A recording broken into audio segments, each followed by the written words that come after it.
आत्मस्वरूप निज भई तत्काल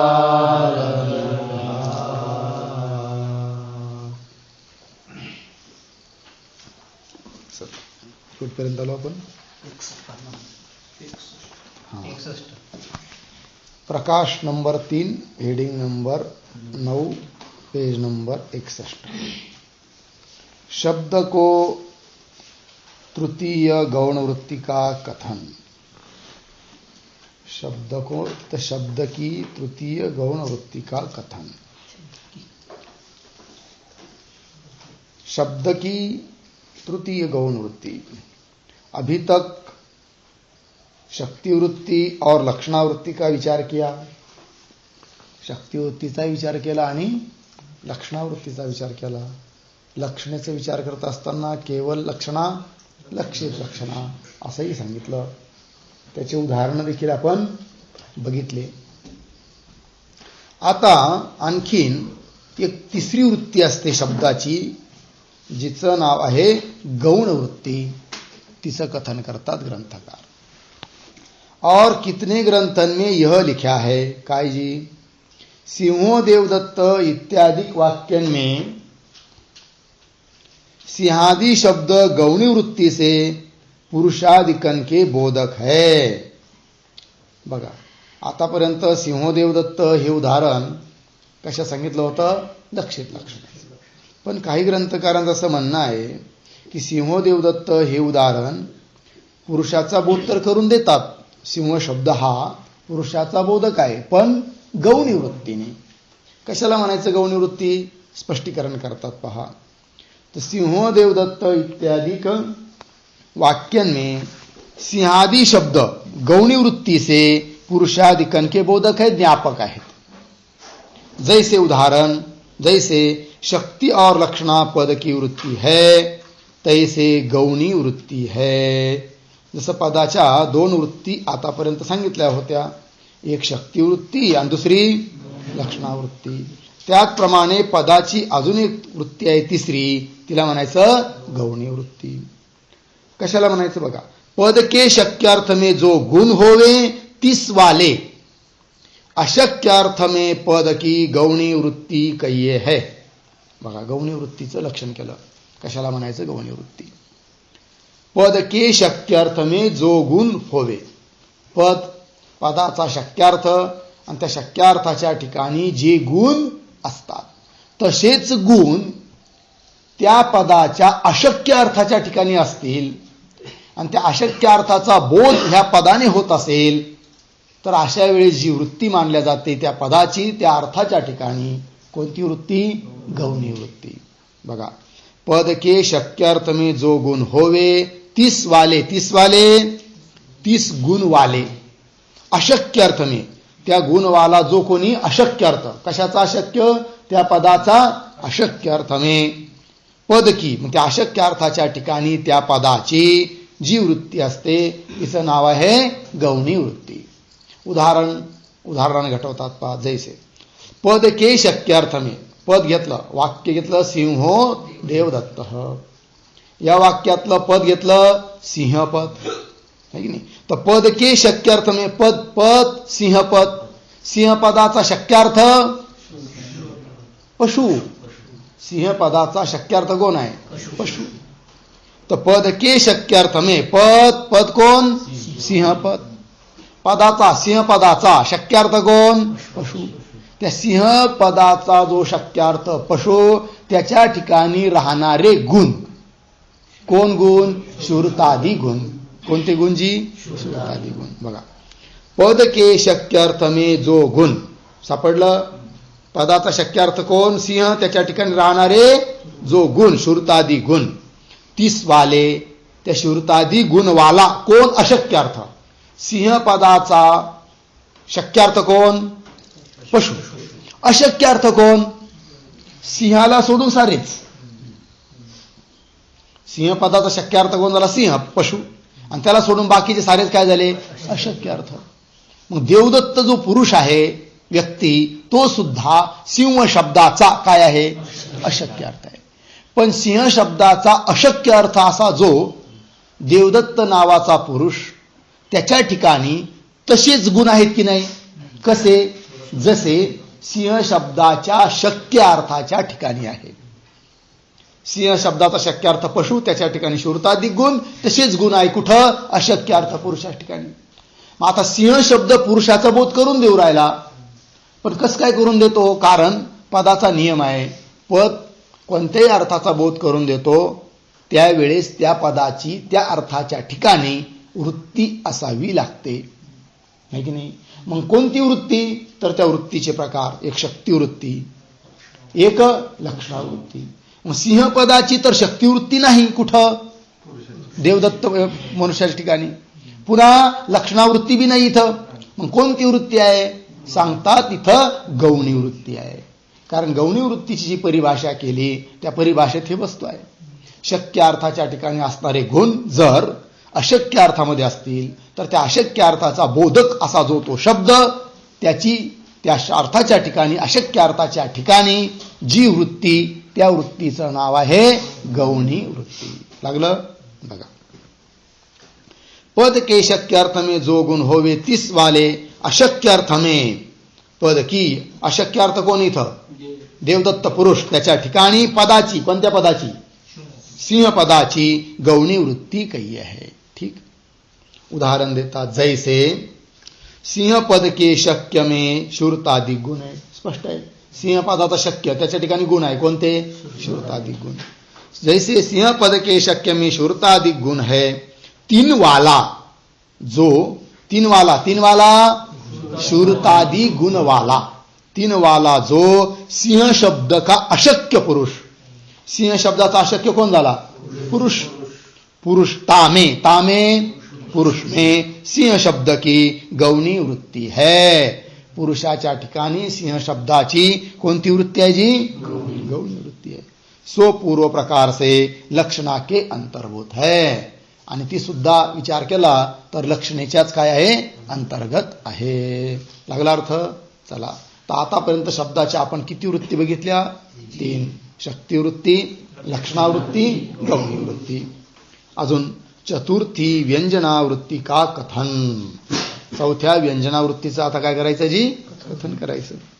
और चौथी व्यंजनावृत्ती अलंकार ग्रंथन में लिखी है. अलंकार साहित्याचे ग्रंथ, त्या ग्रंथांमध्ये जास्त करून व्यंजनावृत्तीचाच काय आहे? प्रयोग केला आहे. उदाहरण दिलेले असतात, व्याख्या केलेली असतात. चौथी व्यंजनावृत्ती अलंकार ग्रंथन में लिखी है. ताका यह उदाहरण है, त्याचं उदाहरण देतात. शत्रुगृह में भोजन निमित्त प्रवृत्ति पुरुष को दूसरा प्रिय पुरुष कहे, विषम भुंक्ष्वा, तहा विष का भोजन कर, यह शक्ति वृत्ति से वाक्य का अर्थ है. और भोजन के अभाव में वक्ता का तात्पर्य है. सो भोजन में शक्ति वाले पद की अभाव में संबंध के अभाव ते लक्षणा भी बने नहीं. याते शत्रुगृह ते भोजन निवृत्ती वाक्य का व्यंग्य अर्थ है. बघा, उदाहरण समजून घेऊया. व्यंजनावृत्ती सरळ सोपं आहे, काहीच अवघड नाही. व्यंजनावृत्ती ठीक आहे ना. वाक्य आहे, समजा कोणी मनुष्य आहे आणि त्याचा एक कोणी मित्र आहे आणि त्या दोघांची शत्रुता कुणाच्या तरी बरोबर आहे आणि नेमकं त्यांच्या शत्रूच्या घरी सत्यनारायणाचा कार्यक्रम. त्यापैकी तो त्या दोघं जे मित्र होते त्यापैकी एकाला खूपच आवडत होते काय? गुलाबजामुन. आणि नेमकी सत्यनारायणाचे तिथे जी पंगत होती ती कशाची होती? गुलाबजामुन. आता हा काय म्हणतो, ज्याला गुलाबजाम आवडत होते तो म्हणतो, अरे लय दिवस झाले आता भांडण होऊन, ते बी विसरून गेले, आपण विसरून गेलो. आणि दुसरी गोष्ट, अंधार पडलेला आहे, खूप लोक, गर्दी खूप आहे. मी एका कोपऱ्याला कुठे जाऊन बसतो पंक्तीमध्ये जेवण करून, त्यांना माहीत पण पडणार नाही. कारण कायचे काय त्याला गुलाबजाम आहे की नाही. हा म्हणतो आई, सल्ला विचारतो त्याला. तेव्हा त्याचा जो मित्र होता तो मात्र अतिशय मत्सरी, द्वेषी होता. काय की नाही. काही काही लोकांचा द्वेष कसा असतो? काळ्या दगडावरची रेष. काहींची असते माती वाळूवरची रेष, काहींची असते पाण्यावरची रेष. जाऊ द्या. तर तो जो मनुष्य होता तो म्हणाला, अरे का मूर्ख आहेस, जा जा जा विषम भुंक्ष्व, काय जा विष खा, हे वाक्य उच्चारलं. आता ह्या वाक्याचा अर्थ काय नेमका? विष खा हे अर्थ आहे का? विष खा हा अर्थ नाही आहे. तिथं भोजनाला जाऊ नको हा अर्थ आहे. भोजनाच्या अभावामध्ये तात्पर्य आहे. कुणाचं? वक्त्याचं तात्पर्य आहे. मग आता इथं वक्त्याचं तात्पर्य काय आहे? भोजनाचा अभाव. मग त्या अभावाबरोबर विषम भुंक्ष्व या वाक्याचा काही संबंध जुळतो का? शक्तिवृत्तीने लक्षणावृत्तीने काही जुळतो का? नाही आहे. मग असा अर्थ निघतो कस काय? तर अशा वेळेस जो अर्थ निघतो भोजनाचा अभाव या वाक्यातून, त्यावेळेस इथं जी वृत्ती आहे त्या वृत्तीचं नाव आहे व्यंजनावृत्ती. कळला अर्थ? इथं लक्षणा पण करता येत नाही, कारण लक्षणा कशाला म्हणतात? शक्य संबंध हो लक्षणा. इथं पद काय आहे? विषम. विष पदाचा शक्य आहे विष, आणि त्याचा संबंध आहे का अभावाबरोबर? भोजनाचा अभाव त्याच्याबरोबर विषाचा काही संबंध आहे का? शक्याचा काहीतरी जर संबंध असता तर सांगता आलं असतं इथं काय आहे? लक्षणा आहे. पण शक्याचा संबंध नाही म्हणून लक्षणा बी नाही आहे, आणि अर्थबोध तर होऊ राहिला, ऐकणाऱ्याला कळून गेलं याला काय म्हणायचंय म्हणून. मग तो जो अर्थबोध झाला तो कोणत्या वृत्तीने? तर इथं जी पदाची वृत्ती आहे ती कोणती वृत्ती? व्यंजनावृत्ती. ठीक आहे ना जी? पंक्ती पहा वरून दुसरी, चौथा 10वां हेडिंग. गृह शत्रुगृह में भोजन निमित्त प्रवृत्ती पुरुष को. लागलं जी? काय जी? शत्रुगृह में शत्रूच्या घरी भोजनाच्या निमित्ताने प्रवृत्त झालेला जो पुरुष, त्या पुरुषाला दुसरा प्रिय पुरुष कहे. दुसरा कोणीतरी प्रिय पुरुष म्हणतो काय? विषम भुंक्ष्व, जा विष खा. ता विष का भोजन कर, यह शक्तिवृत्ती से वाक्य का अर्थ है. वाक्याच्या शक्तिवृत्तीने काय अर्थ प्रतीत होतो? विषाचं भोजन कर हा अर्थ प्रतीत होतो, है की नाही? विष का भोजन कर यह शक्तिवृत्ती से वाक्य का अर्थ है. और भोजन के अभाव में वक्ता का तात्पर्य है. परंतु विषाचं भोजन कर या शक्य अर्थामध्ये वक्त्याचं तात्पर्य नाही. मग वक्त्याचं तात्पर्य कोणत्या अर्थात आहे? भोजनाच्या अभावामध्ये. भोजन के अभाव में वक्ता का तात्पर्य है. सो भोजन में शक्ति वाले पद की अभाव में संबंध के अभाव ते लक्षणा भी बने नाही. बरीच लक्षणा करून सुद्धा या वाक्यातून अभाव अर्थ निघत नाही. कोणत्या वाक्यातून? विषम भुंक्ष्व. कोणता अर्थ निघणार नाही? जेवणाचा अभाव हा अर्थ निघत नाही. केव्हा? लक्षणा करून देखील. का बरं? की लक्षणा कशाला म्हणतात? शक्य संबंध हो लक्षणा. इथं शक्याचा संबंध जुळतच नाही, तर लक्षणा पण करता येत नाही. तीच गोष्ट सांगतात इथं की लक्षणा करता येत नाही म्हणून. और भोजन के अभाव में वक्ता का तात्पर्य है. सापडलं? पंक्ती पहा. सो भोजन में शक्ति वाले पद की. काय काय? भोजन में शक्ति वाले पद की. पद की कोणतं पद? विषम भुंक्ष्व हे पद. त्याची शक्ती कुठं? भोजनामध्ये. विषाचं भोजन कर हा त्याचा अर्थ निघाला ना, शक्यार्थ. विषम भुंक्ष्व या वाक्याचा शक्तिवृत्तीने जो अर्थ निघाला तो अर्थ काय आहे? विषाचं भोजन कर. पंक्ती पहा. भोजन में म्हणजे विषाचं भोजन कर. यामध्ये भोजन में शक्तिवाले पद की, शक्तिवाल्या पदाची कोणत्या पदाची? विषम भुंक्ष्व या ठिकाणी आहे. विषाचं भोजन कर या अर्थामध्ये आहे शक्ती ज्या पदाची, अशा ती पद बघा. सो भोजन में शक्ति वाले पद की अभाव में संबंध के अभावते लक्षणा भी बने नहीं. अर्धविराम कुठे द्यायचा? सो भोजन में शक्ति वाले पद की. इथं पद की झाल्यावर लागलं की नाही? अभाव में म्हणजे कोणता अभाव? भोजनाचा अभाव. त्या अभावामध्ये संबंध के अभाव ते. संबंधाचा संबंध आहे का? कोणाचा संबंध नाही? विषम भुंक्ष्व या पदाचा संबंध नाही. कोणाशी? भोजनाच्या अभावाशी. या पदाचा बी नाही आणि या पदाचा जो शक्यार्थ विषयाचं भोजन त्याचा बी संबंध नाही. कुठं? भोजनाच्या अभावाबरोबर. जर संबंध असता तर लक्षणा करता आली असती, पण संबंध नाहीये. बघा सो भोजन में शक्ति वाले पद की अभाव में म्हणजे भोजन का अभाव, भोजनाच्या अभावामध्ये संबंध के अभाव, ते संबंधाचा अभाव आहे. अभाव असल्याने लक्षणा भी बने नाही, लक्षणा सुद्धा होऊ शकत नाही. ठीक आहे ना. पहिला जो अभाव में ना, त्या अभाव में काय घेणार, नोट करून ठेवा तिथं, भोजनाचा अभाव पहिला अभाव. सो भोजन में शक्ती वाले पद की अभाव में म्हणजे भोजनाचा अभावामध्ये संबंध के अभाव ते लक्षणा भी बने नाही. लागली पंक्ती सर्वांना. चला पुढे. या ते म्हणून शत्रुगृह ते भोजन निवृत्ती वाक्य का व्यंग्य अर्थ आहे. वाक्याचा हा अर्थ निघाला कोणता, शत्रुगृहातून शत्रू भोजनाची निवृत्ती म्हणजे शत्रूच्या घरी भोजनाला जाऊ नको, निवृत्ती सांगायची आहे. पण निवृत्ती हा अर्थ कस काय निघाला, व्यंग्य अर्थ आहे तो. व्यंजनावृत्तीने जो अर्थ घेतला जातो त्याला म्हणायचं व्यंग्य अर्थ. या ते शत्रुगृह ते भोजन निवृत्ती वाक्य का व्यंग्य अर्थ आहे. लागलं.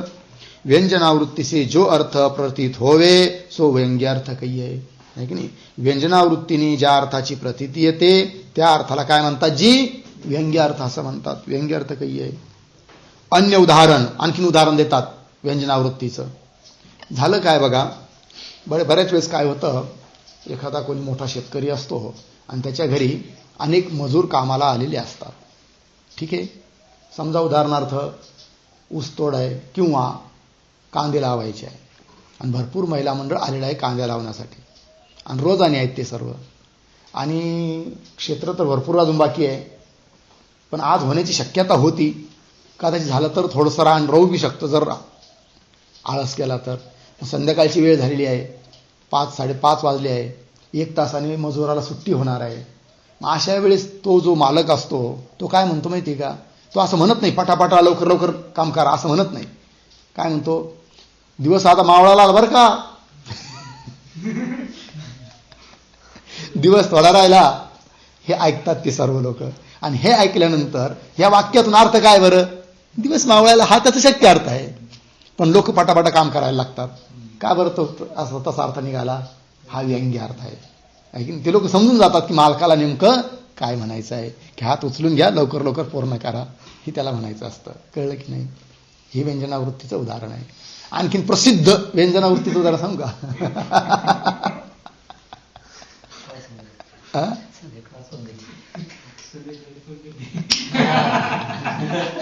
ओळखलं.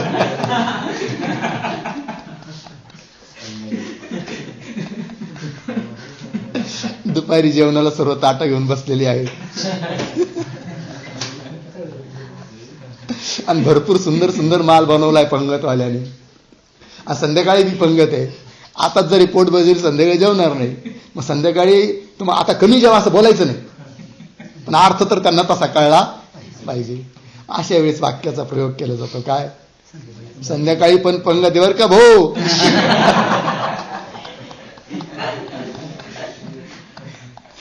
या वाक्याचा अर्थ काय, संध्याकाळी पंगत आहे हा शक्य अर्थ झाला.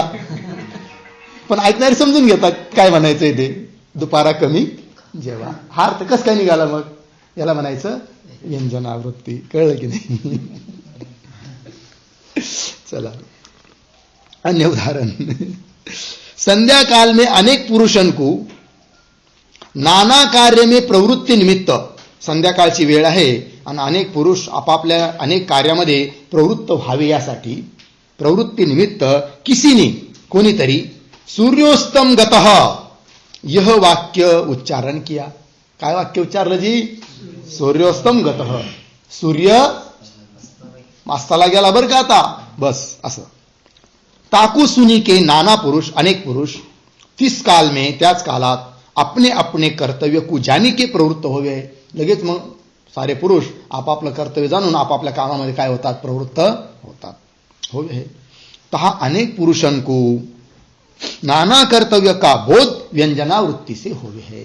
अनेक पुरुषाला आपापल्या कर्तव्याचा जो बोध झाला तो कशाने, व्यंजनावृत्तीने होवे है. इस रीति से व्यंजनावृत्ति के अनेक उदाहरण काव्य प्रकाश, काव्य प्रदीप आदि ग्रंथन में मम्मट, गोविंद भट्ट आदि को ने लिखे हैं. ठीक.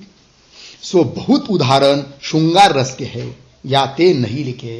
कारण हा वेदांताचा ग्रंथ आहे, मुमुक्षूचा ग्रंथ आहे, म्हणून शृंगाराचे उदाहरण इथं नको म्हणून लिहिले नाही. ठीक है ना जी. बहुत उदाहरण श्रृंगार रस के है या ते नहीं लिखे. लागलं. न्याय ग्रंथन में व्यंजनावृत्ती का भी लक्षणावृत्ती से अंतर्भाव कया है. आता नैयायिकांनी ही व्यंजनावृत्ती म्हणून काही स्वतंत्र मांडलेली नाही आहे. ते म्हणतात की या व्यंजनावृत्तीचा सुद्धा अंतर्भाव आम्ही कशात करतो, लक्षणामध्ये. मग त्यांना पुन्हा प्रश्न केला जाईल, का हो नैयायिक, तुम्ही व्यंजनावृत्तीचा अंतर्भाव लक्षणात कसं काय करता. म्हणजे का नाही करू.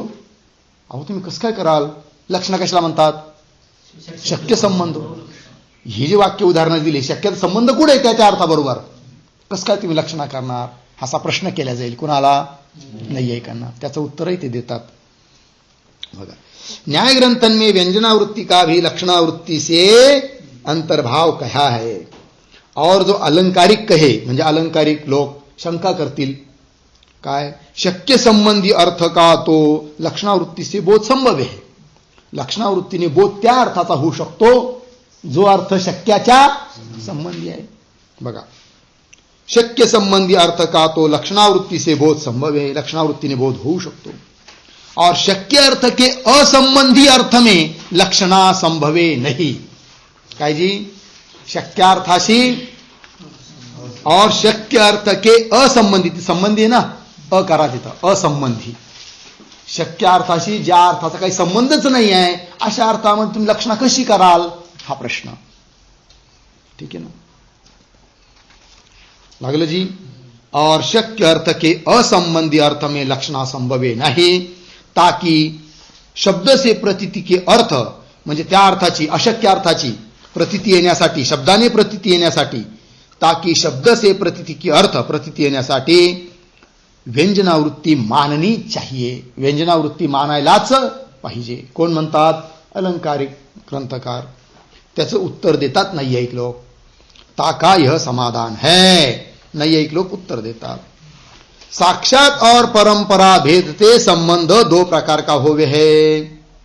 बर का, कोण उत्तर देऊ राहिलं, नाही. शंका कळाली ना. ठीक आहे.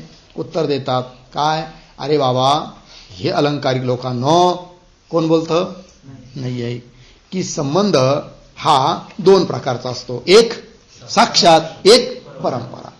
साक्षात संबंध हा सर्व ठिकाणी जुळत नाही, काही ठराविक ठिकाणी असतो. पण परंपरा संबंध मात्र असा आहे की कुणाशीही, कुणाचाही, कधीही जोडता येतो. गाव मामा होणं काय अवघड आहे का. माहिती आहे ना गाव मामा. चला, साक्षात और परंपरा भेदते संबंध दो प्रकार का होवे है. तीन में साक्षात संबंध तो परस्पर किनो काही होवे है. साक्षात संबंध परस्परामध्ये कुणाकुणाचाच होतो, सर्वांचा सर्व ठिकाणी होऊ शकत नाही, सर्व का होवे नाही. और परंपरा संबंध तो सर्व पदार्थन का परस्पर संभवे है. बघा, कोणता संबंध जी, परंपरा. सर्व पदार्थाचा कुणाचाही कुणाशी जोडता येऊ शकतो. भूत क्या काही, लांब कशाला म्हणे, उदाहरण देतात. गोत्व आणि अश्वत्व हे दोन धर्म आहेत, यांचा काही संबंध येऊ शकतो का हो. पाहिला तर गोत्व कुठं राहतं, गाईच्या ठिकाणी. अश्वत्व कुठं, काही संबंध आहे का, भिन्न भिन्न अधिकरणात राहणार आहे, तरी त्यांचा संबंध आम्ही जोडून दाखवू शकतो म्हणे. परंपरा संबंध कसं पहा. गोत्व और अश्वत्व का भी परस्पर वेदीकरणचा संबंध आहे. बघा, कोणता संबंध, वेदीकरणता. भिन्न भिन्न अधिकरणात राहणे म्हणजेच वेदीकरणता, हा त्यांचा काय झाला, संबंध. ठीक आहे ना. आणखीन उदाहरण देतात, संबंध आहे. घटाभाव और घट परस्पर विरोधी आहे. बघा, आता दोन विरोधी पदार्थ, कोण कोण, घट आणि घटाभाव. आणि विरोधी पदार्थ काही संबंध होऊ शकतो का, नाही, तरी आम्ही संबंध सांगतो म्हणे. पहा, घटाभाव और घट परस्पर विरोधी है, तो भी तरी देखील घटाभाव का घट में प्रतियोगिता संबंध है. कुणाचा, घटाभावाचा. कुणाशी, घटाशी. कोणता संबंध, प्रतियोगिता. कसं, बघा, अभाव, इथं अभाव आहे. कशाचा अभाव आहे, घटाचा अभाव. आणि यस्य अभाव स प्रतियोगी. ज्याचा अभाव तो अभावाचा काय असतो, प्रतियोगी. घटाभावाचा प्रतियोगी कोण, घट. पटाभावाचा प्रतियोगी पट. मठ हा कोणत्या अभावाचा प्रतियोगी होऊ शकतो, घटाभावाचा, नाही का? उदाहरण घेतलं घटाभाव. घटाभावाचा प्रतियोगी कोण? घट. प्रतियोगिता कुठे? घटाच्या ठिकाणी. मग अभावाचा घटाबरोबर कोणता संबंध? प्रतियोगिता संबंध. ठीक आहे. म्हणजे आता तिकडून सांगा कोणाचा, आता काय सांगायचा? घटाचा अभावाबरोबर सांगतात. तो भी घटाभाव का घट में प्रतियोगिता संबंध और घट का अपने अभाव में. आता कोणाचा कोणाशी? घटाचा. आपला अभाव म्हणजे घटाभाव. घट का अपने अभाव में स्ववृत्ति प्रतियोगिता निरूपकता संबंध है. संबंधाचा आकार काय? स्ववृत्ती प्रतियोगिता निरूपकता. काय काय? कुणाचा? घटाचा. कुणाबरोबर? घटाभावाबरोबर. ठीक आहे ना?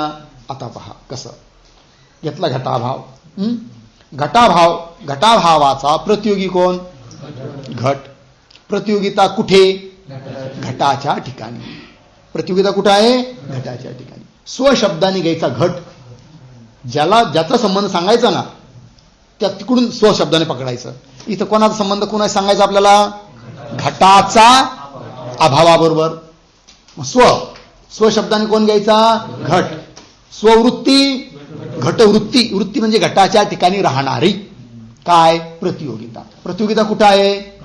घटाच्या ठिकाणी. मग स्ववृत्ती प्रतियोगिता.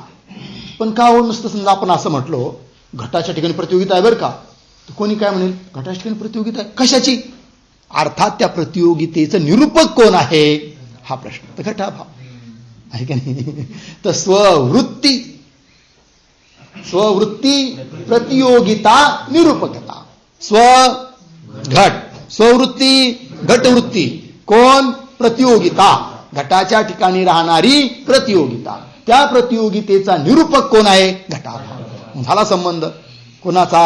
घटाचा घटाभावाबरोबर. ठीक आहे. चला.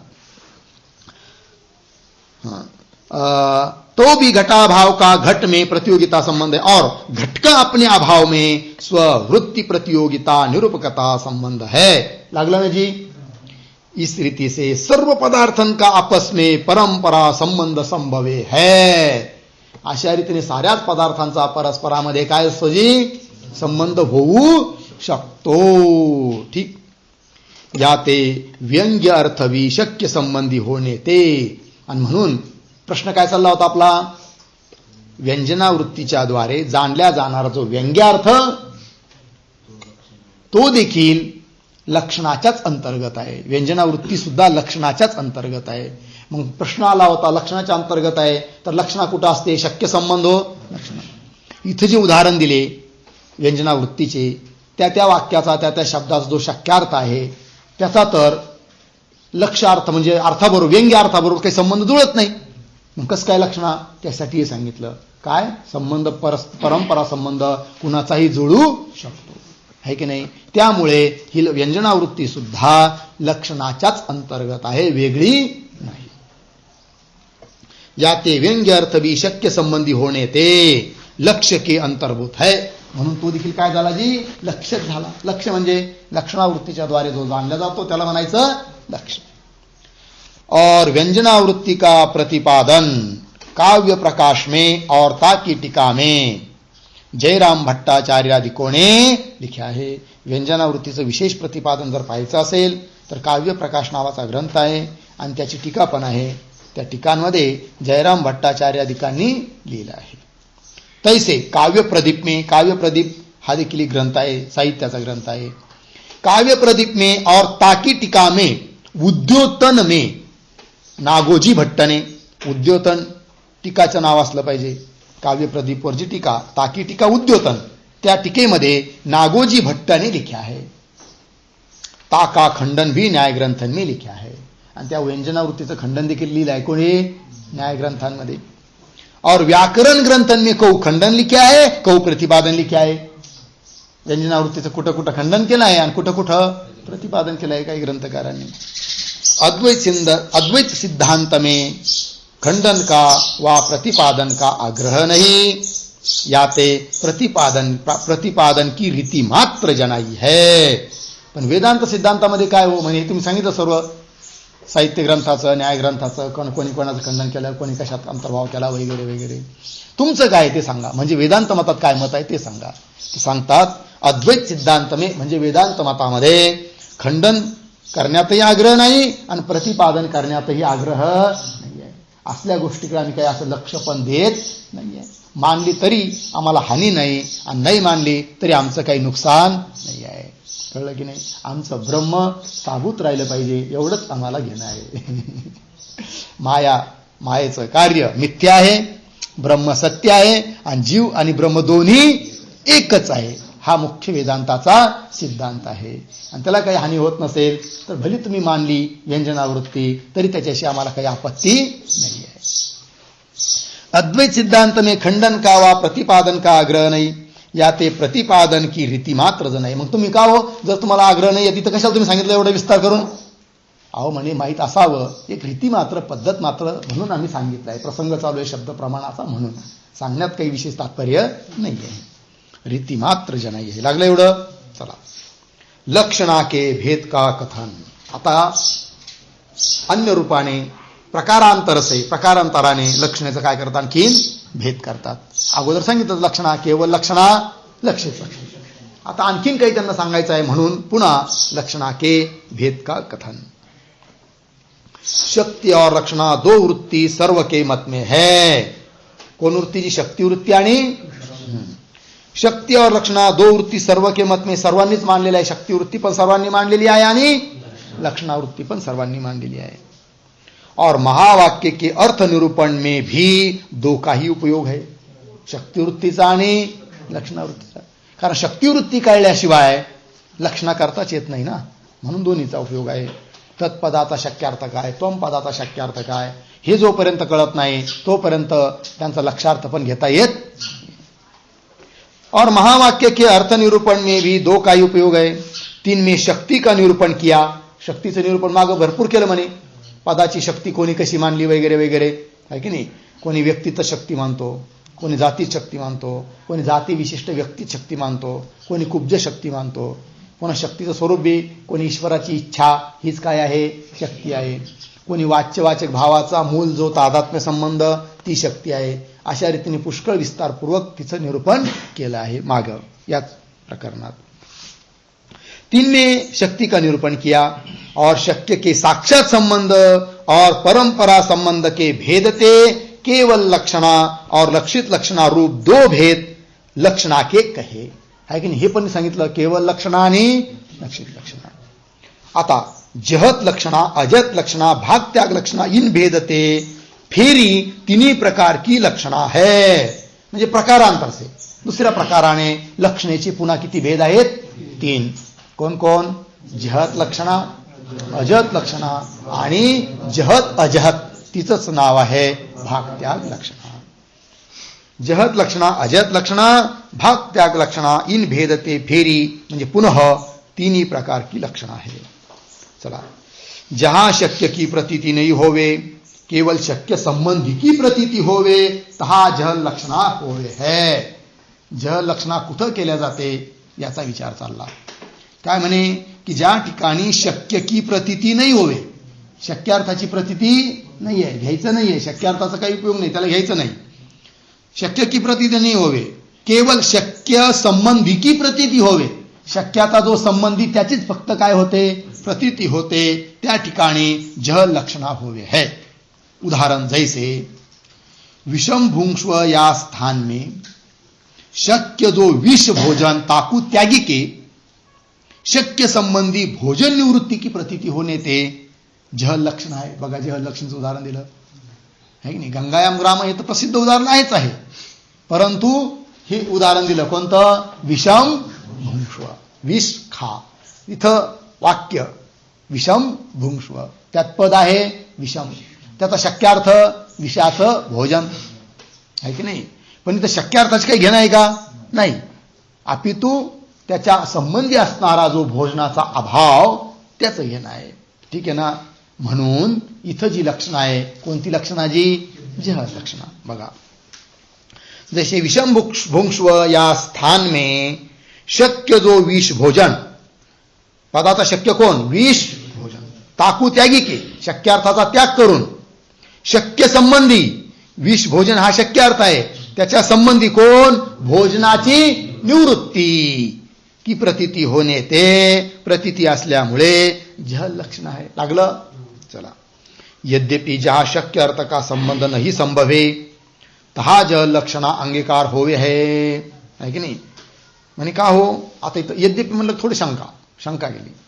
म्हणे का हो, जल लक्षणा कुठं केल्या जाते? जिथं शक्यार्थाचा लक्षार्थाबरोबर आहे की नाही, किंवा जल लक्षणा तिथं केल्या जाते जिथं शक्यार्थाचा अन्वय संभवत नाही.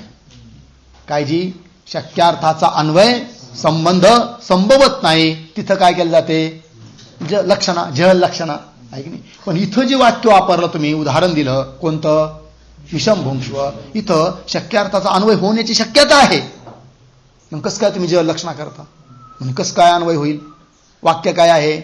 विषम भुंक्ष्व, त्यातलं पद विषम आहे की नाही. मग विषम भुंक्ष्व, विष या शब्दाचा अर्थ आहे विषाचं भोजन. ते खाणं शक्य आहे की नाही? शक्य आहे. मग शक्यार्थात संबंध येऊ शकतो की नाही? मग कसं काय तुम्ही ते लक्षणा करता? हा प्रश्न आहे की नाही. बघा, यद्यपि ज्या शक्य अर्थ का संबंध नहीं संभवे तहा जल लक्षणा अंगीकार होवे है. जैसे उदाहरण गंगायाम ग्राम, या वाक्यात शक्यार्थाचा संबंध होऊ शकत नाही, म्हणून लक्षार्थाचा अंगीकार. ग्राम म्हणजे गाव. गंगेवर गाव असणं शक्य आहे का? गंगा म्हणजे काय? प्रवाह. भगीरथ रथ घाताव छिन्न जल प्रवाह. त्या जलप्रवाहावर गाव असणं शक्य आहे का? नाही शक्य. म्हणजे शक्यार्थाचा गावाबरोबर संबंध येऊ शकत नाही, आणि म्हणून गंगा पदाने शक्यार्थाचा त्याग करून त्याच्या संबंधी असणारा अर्थ तीर तो घेतला जातो. ठीक आहे की नाही. बघा, जैसे गंगायाम ग्राम या स्थान में पदन के शक्य अर्थन का परस्पर संबंध संभवे नहीं. पदाचा शक्यार्थ, पद कोण? गंगा. त्याचा शक्यार्थ कोण? प्रवाह. त्याचा ग्राम या शब्दाच्या अर्थाबरोबर, गावाबरोबर संबंध होऊ शकतो का? नाही. या स्थान में पदन के शक्य अर्थन का परस्पर संबंध संभवे नहीं. लागलं ना. म्हणून तिथं लक्षणा केली जाते, काही हरकत नाही. और विषम भुंक्ष्व या स्थान में शक्य अर्थ का अन्वय संभवे है. शक्य अर्थ कोण? विषाचं भोजन. त्याचा संभव आहे अन्वय, भोजन करू शकतो एखादा कोणी. शक्य अर्थ का अन्वय संभव आहे, कारण मरण का हेतु भी विष है. मरणाला कारण आहे कोण? विष. तो भी भोजन में विष का अन्वय संभव है. भोजनामध्ये कधी कधी विष टाकलं जाऊ शकतं, शत्रू कोणी असेल तर टाकतात, पण भोजन में विष का अन्वय संभव है. तथापि, तरी पण म्हणे असा अन्वय जरी संभव असला तरी देखील इथं लक्षणाच आहे. का बरं? की लक्षणेचं बीज इथं आहे. लक्षणेचं बीज काय? बीज आहे बुवा लक्षणेचं? तर लक्षणेचं बीज सांगतात. लक्षणेचं बीज म्हणजे लक्षणा का करावी लागते त्याचं कारण. ठीक आहे ना जी. बघा, बीज म्हणजे कारण. तथापि अन्वयानुपपत्ति लक्षणा में बीज नहीं किंतु तात्पर्यानुपपत्ति लक्षणा में बीज है, यह ग्रंथन में लिखा है. ठीक आहे ना. हे महत्वाचं आहे, नेहमी येतं, ध्यानात ठेवायचं. लक्षणेचं बीज काय? तात्पर्यानुपपत्ती की अन्वयानुपपत्ती? तर काय? तात्पर्यानुपपत्ती. तात्पर्य म्हणजे वक्त्याचं तात्पर्य. वक्त्याचं तात्पर्य जर अनुपपन्न होत असेल तर केली जाते काय? लक्षणा. मग लक्षणा करण्याला कारण, निमित्त कोण? तात्पर्याची अनुपपत्ती. काय नाही? अन्वयानुपत्ती नाही. अन्वय जुळत नाही म्हणून लक्षणा, असं नाहीये. अन्वयाची अनुपत्ती हे लक्षणाचं बीज किंवा लक्षणाचं कारण नाहीये, हे सांगायचं. तथापि अन्वयानुपत्ति लक्षणा में बीज नहीं किंतु तात्पर्यानुपत्ति लक्षणा में बीज है, यह ग्रंथ में लिखा है. ताका यह भाव है. तात्पर्य सांगतात, अन्वय कैये शक्य अर्थ का संबंध. अन्वय म्हणजे काय? शक्यार्थाचा संबंध. अन्वय कैये शक्य अर्थ का संबंध, ताकी अनुपपत्ती कैये असंभव. अनुपपत्ती शब्दाचा अर्थ काय? असंभव. मग अन्वयानुपत्ती म्हणजे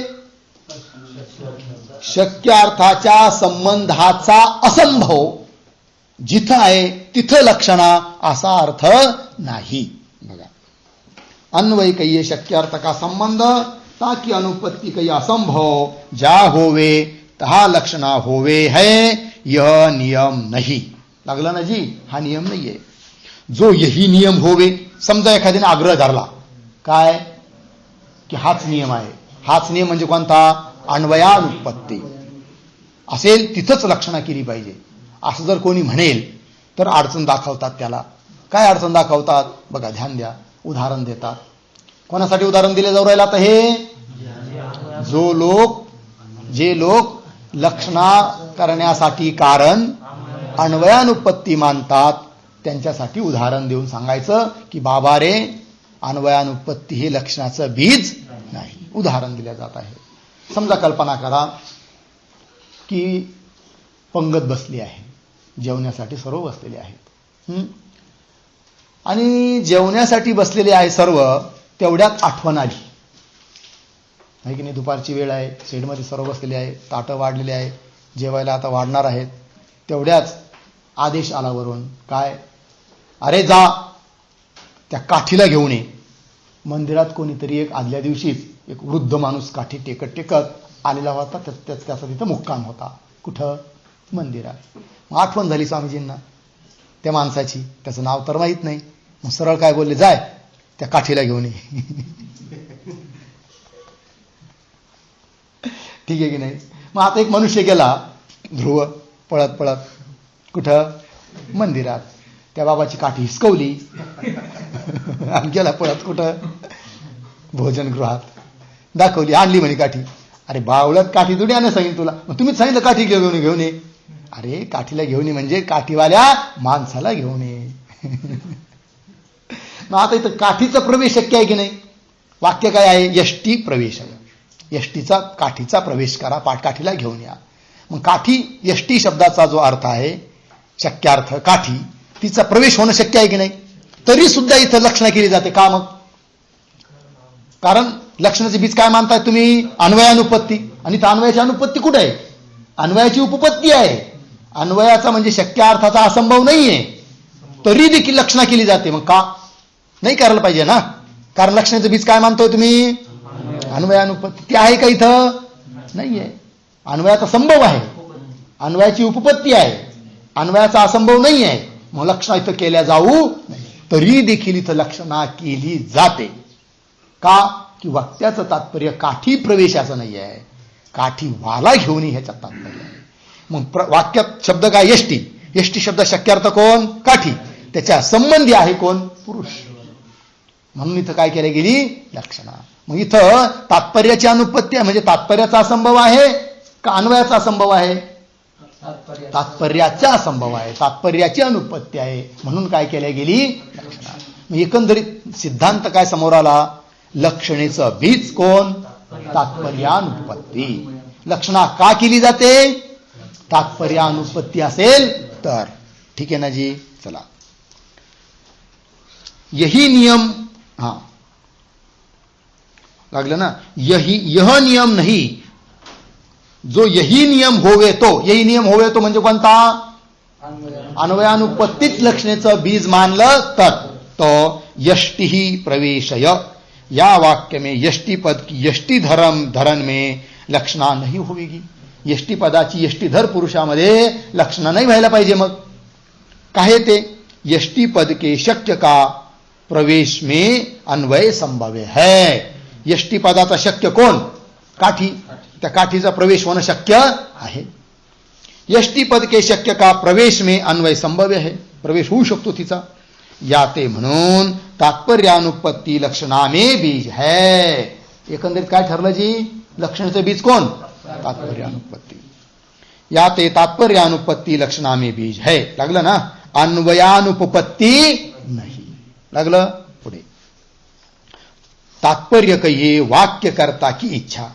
तात्पर्यानुपत्ती शब्दाचा अर्थ सांगतात पहा.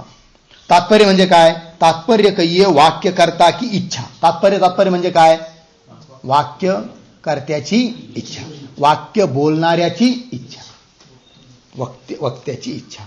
तात्पर्य कहिये वाक्यकर्ता की इच्छा, ताकी अनुपत्ती कहिये शक्य अर्थ में असंभव आहे की नाही. वक्त्याची जी इच्छा आहे त्या इच्छेचा शक्य अर्थामध्ये असंभव असेल तर काय केलं जाते, लक्षण. तेच दिलंय. ताकि अनुपत्ति कहिए शक्य अर्थ में असंभव, लक्षणा मानने का बीज कहिए हेतू है. बीज म्हणजे हेतू, लक्षणा मानण्याला कारण, हेतू जर कोण असेल तर तात्पर्याची अनुपत्ती. तात्पर्य अनुपत्ती म्हणजे काय? वक्त्याच्या इच्छेची शक्य अर्थामध्ये असंभव असेल तर केल्या जाते काय? लक्षण. असंभव लक्षणा मानने का बीज कहिए हेतु है. यष्टि प्रवेशय या वाक्य में तात्पर्यानुपत्ति है. काहे ते कसं बरं? यष्टि का प्रवेश जो शक्य अर्थ, यष्टि म्हणजे काठी, यष्टि का प्रवेश जो शक्य अर्थ तामे वक्ता का तात्पर्य भोजन के समय संभवे नाही. भोजनाच्या वेळेमध्ये यष्टीचा प्रवेश करावा या ठिकाणी असं वक्त्याचं काय नाही, तात्पर्य नाही, इच्छा नाही आहे. या ते यष्टी पद की यष्टी धर पुरुष में लक्षणा है. कारण प्रसंग कोणता आहे जी? भोजनाचा आहे. जर भोजनाचा प्रसंग नसता तर कदाचित मग म्हटलं असतं काय, काठीच घेऊन ये म्हणून, आहे की नाही? पण प्रसंग इथं काय आहे? भोजनाचा आहे. आणि काठी काही भोजन करू शकत नाही. आणि म्हणून वक्त्याची इच्छा काठी आणण्यात नाही आहे, तर काठी वाला आणावा ही इच्छा आहे. कोणाची? वक्त्याची. पण तो अर्थ तर शक्तिवृत्तीने निघू शकत नाही, त्यासाठी करावी लागते काय? लक्षण. या ते यष्टीपद की यष्टी धर पुरुषांमे लक्षण आहे. तैसे झालं ना हे.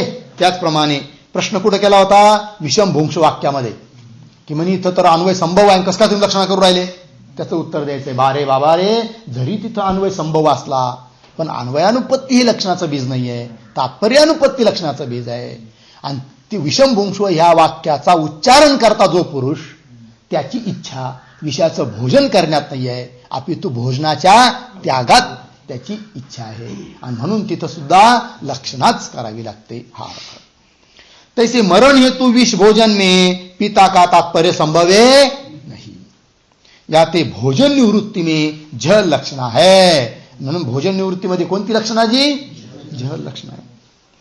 गंगायाम ग्राम या स्थान में तात्पर्यानुपत्ती भी संभव्य है. कधी कधी काही उदाहरणामध्ये अन्वयानुपत्ती बी असते आणि तात्पर्यानुपत्ती बी असते. गंगायाम ग्राम इथं अन्वयाची पण अनुपत्ती आहे आणि तात्पर्याची पण अनुपत्ती. पण जरी दोन्ही असल्या तरी देखील लक्षणेचं बीज मात्र तात्पर्यानुपत्ती आहे. गंगायाम ग्राम या स्थान में तात्पर्यानुपत्ती भी संभव है. या ते जहां तात्पर्यानुपत्ती होवे तहा लक्षणा मानिये है, यह नियम है. म्हणून एकंदरीत सिद्धांत समोर आला की ज्या ठिकाणी तात्पर्याची अनुपत्ती असते तिथं लक्षणा करावी लागते. गंगायाम ग्राम या स्थान में भी गंगापद का शक्य जो देव नदी का प्रवाह. गंगापदा शक्य काय जी? देव नदीचा प्रवाह. देव नदी आहे गंगा. देव नदी का प्रवाह ताकू त्यागी के शक्य संबंधी तीर की प्रतीति होवे है. शक्य अर्थ जो प्रवाह त्याच्या संबंधी असणारा तीर, त्या तीराची प्रतीती होते. या ते झल लक्षणा है. कुठं? गंगायाम ग्राम. ठीक है. और ठीक है ना जी. जहां सामान्य तीर बोध में वक्ता का तात्पर्य नाही. बघा आता थोडा विषय वेगळा सांगतायत. वाक्य तेच कोणतं? गंगायाम ग्राम. ठीक आहे ना. गंगायाम ग्राम इथं कोणती लक्षणा केली जाते? झल लक्षणा. पण कधी कधी वाक्याचा उच्चारण करता जर विशिष्ट प्रकारचा असेल, अलंकारिक असेल, साहित्यिक असेल, त्याला आपल्या गावाची महत्ता सांगण्यासाठी त्यांनी गंगा शब्दाचा प्रयोग केला असेल तर मात्र इथं झल लक्षणा नाही, तर अझल लक्षणा. बऱ्याच वेळेस होतं ना, कधी कधी एखाद्या व्यक्तीला विचारलं का हो तुमचं गाव कुठं आहे, तर ते सांगतो आमचं गाव गंगेच्या काठावर आहे. गंगेच्या काठावर सांगण्यात तात्पर्य म्हणजे आमच्या देव नदीचा जो प्रवाह आहे, एवढी पवित्र गंगा, तिच्या काठावर आमचं गाव, हे सांगण्यात त्याचं तात्पर्य आहे. कळलं की नाही? अर्थात आमचं गाव खूप पवित्र आहे, आम्हाला उन्हाळ्यात कधी पाण्याची कमी नसते आणि शीतलता सुद्धा असते, असं त्याला सांगायचं असतं. अशा वेळेस मात्र त्याच वाक्यातून झल लक्षणा नाही. कळलं की नाही? पंक्ती पहा. जहां सामान्य तीर बोध में वक्ता का तात्पर्य नहीं है किंतु गंगा तीर के बोध में वक्ता का तात्पर्य है. कोणतं तीर? गंगेचं तीर. कधी कधी उत्तरेतले कोणी जर लोक भेटले ना, मार भूषणाने सांगतात ते आम्ही गंगेच्या काठचे आहोत, आमचं गाव गंगेच्या काठावर आहे. कळलं की नाही? आम्हाला रोज गंगेचं स्नान होतं, आम्ही पवित्र आहोत, हे त्यांना सांगायचं असतं. ठीक. किंतु गंगा तीर के बोध में वक्ता का तात्पर्य है तहा गंगा पद की गंगा तीर में अजल लक्षणा है. कोणती नाही आता? जल लक्षणा आहे, अजल लक्षणा. अजल लक्षणा कुठे केले जाते जी? शक्यासहित अशक्य अर्थाचं ग्रहण जिथं केलं जातं त्याला म्हणतात अजहत लक्षणा. जहल लक्षणा, जहत म्हणजे सोडणे, अजत न सोडणे, शक्य अर्थ सोडायचा नाही, तो बी घ्यायचा आणि त्याच्या संबंधी आणखीन अर्थाचं ग्रहण करायचं, त्याला म्हणायचं अजहत लक्षणा. बघा, ता गंगापद की गंगा तीर में अजल लक्षण है और अजल लक्षणा के असाधारण उदाहरण. असाधारण म्हणजे विशेष उदाहरण कशाचे? अजल लक्षण. हे सर्व लक्षात ठेवा. जल लक्षणाचं उदाहरण काय, अजल लक्षणाचं उदाहरण काय, केवळ लक्षणाचं उदाहरण काय, लक्षित लक्षणाचं उदाहरण काय, त्याची व्याख्या काय, हे सारं ध्यानात ठेवा. कदाचित परीक्षेला असे प्रश्न येऊ शकतात. ठीक आहे ना.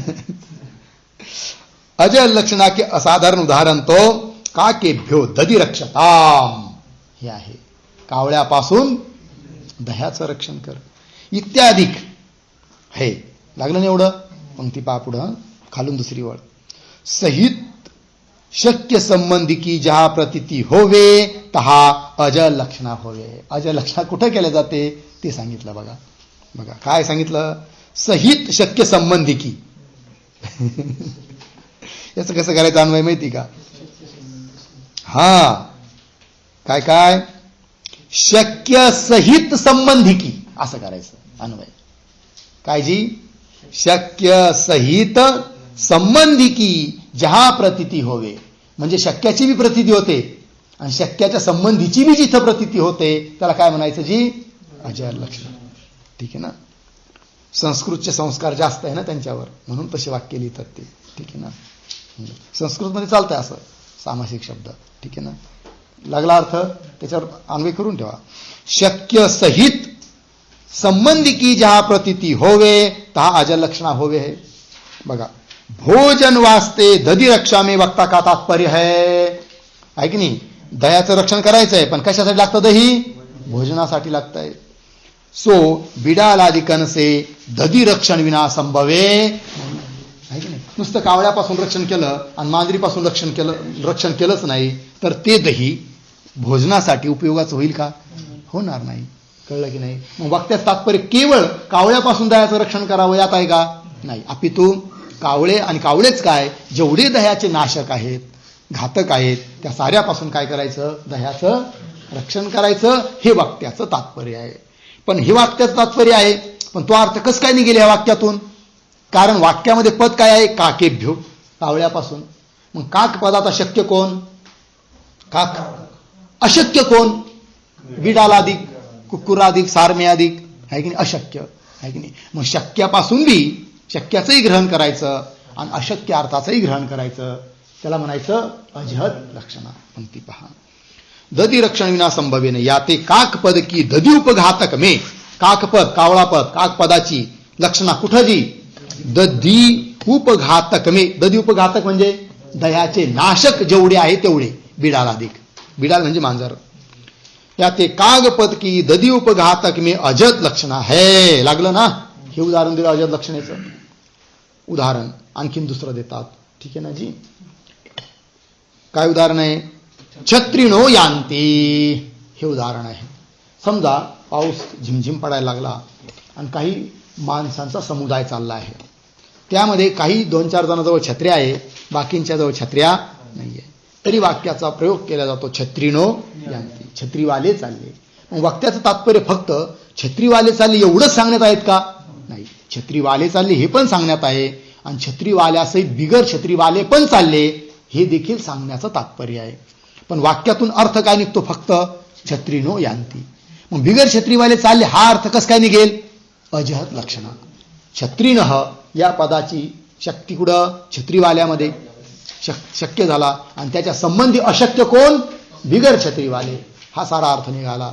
म्हणून ही कोणती लक्षणा? अजहत लक्षणा. इस रीत से छत्रीनो यांती या स्थान में छत्री पद की छत्री संयुक्त एक सार्थ में जो अजल लक्षणा है. कोणत्या पदाची? छत्री पदाची. काय काय? अजत लक्षणा. कुठे? छत्री संयुक्त एक सार्थ में. छत्री संयुक्त एक सार्थ, सार्थ म्हणजे समुदाय, छत्रीवाल्या सहित असणारा जो एक समुदाय, घोळका माणसांचा, त्याच्यामध्ये काय आहे? अजत लक्षणा. कोणत्या पदाची? छत्री पदाची. बघा, छत्रिनो यांती या स्थान में छत्री पद की छत्री संयुक्त एक सार्थ में अजत लक्षण आहे. लागलं?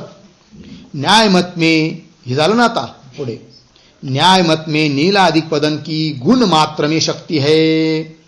न्याय मतामध्ये नील पद आहे ना, नील पदाची फक्त शक्ती कुठं? नील गुणामध्ये. वाक्य आहे नीलो घट. वाक्य काय आहे?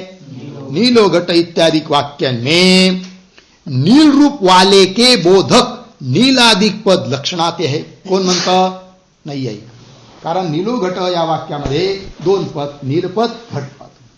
तर नील पदाने, नील पदाची शक्ती फक्त कुठं आहे? नील रंगाच्या ठिकाणी आहे. तरी देखील नीलपद घट अर्थाचा बोध करून देतं. मग हे कसं काय? तर नैयायिक म्हणतात, जरी नीलपदाची शक्ती घट अर्थात नसली, म्हणजे नीलपदाची शक्ती केवळ निळ्या रंगात असली, तरी देखील नीलपद अजत लक्षणाच्या द्वारे घट अर्थाचा सुद्धा ज्ञान करून देतं. कारण नीलपदाचा शक्यार्थ कोण? नील रंग.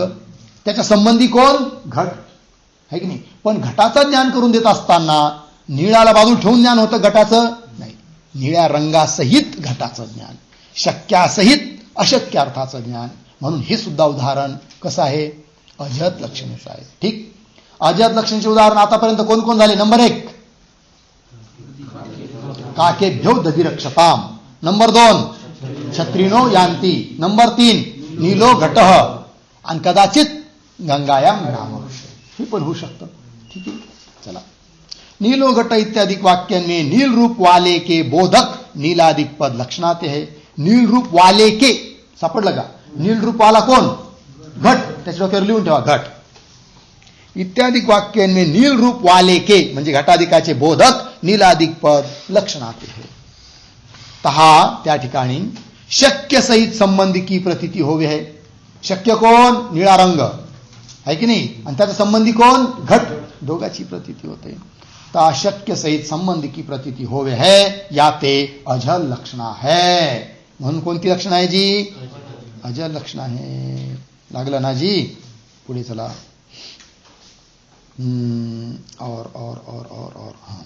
और कोशकार के मत में नीलाधिक पद की गुण और गुणी में शक्ति है. और कोशकार के मत में नीलाधिक पद लक्षणाते है. बघा काय करायचं माहिती का? और कोशकार के मत में नीलाधिक पद, ही जी पंक्ती जास्ती झाली तिला कट करायचं आहे. और पासून कुठून? और कोशकार के मत में नीलाधिक पद लक्षणाते है. हे कट करायचं. अजून पुढचं वाक्य, तहा शक्य सहित संबंधी की प्रतीती होवे है, या ते अजर लक्षण है. इथपर्यंत. हाजी नाही, जास्तीचे छापले गेले.